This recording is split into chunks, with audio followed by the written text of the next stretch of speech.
Margaret Corbin, a Revolutionary War hero who became the first woman to receive a military pension from the United States after her heroical firing of a cannon after her husband John was killed in the Battle of Fort Washington on this is even the date that they used, November 16th, 1776. She continued firing it until she herself was shot and wounded. Her wounds were so severe, and this is why I have a hard time thinking she was at Mammoth 2 years later. Her wounds were so severe that she likely lost the arm and had to live with caregivers for the rest of her life. Okay. Due to her disabling injuries. Let me address that. Okay. What I have here, and this is from archives.gov. Right. Okay.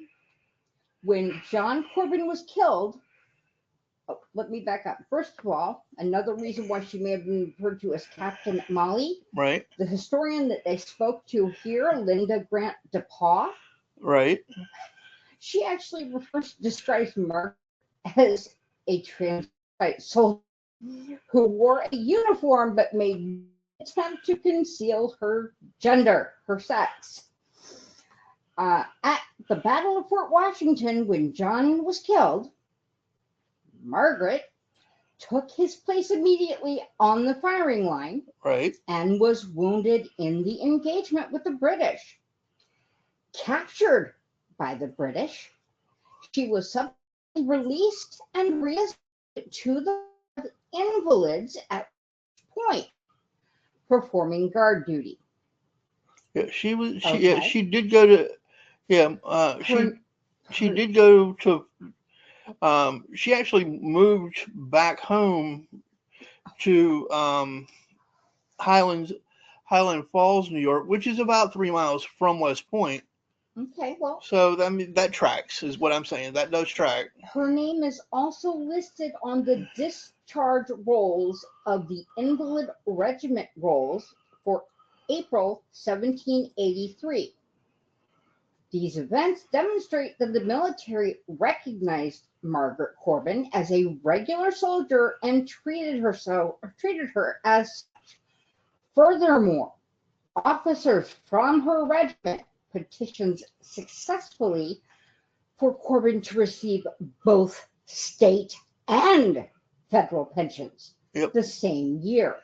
Yep. On July 6th, 1779, the Continental Congress resolved that Margaret Corbin, who was wounded and disabled in the attack on Fort Washington, whilst she heroically filled the post of her husband, who was killed by her side serving a piece of artillery, do receive during her natural life or the continuance of the said disability the 1/2 of the monthly pay drawn by a soldier in the service of the states, which was $50, which today would be $1,301 per month.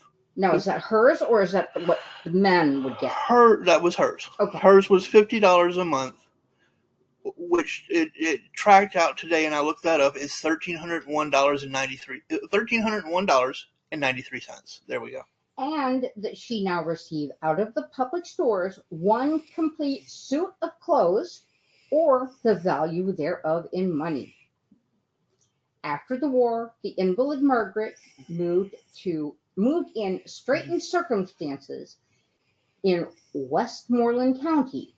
She died at the age of 48 on January 16th, 1800. Yep. As a result of her war injuries.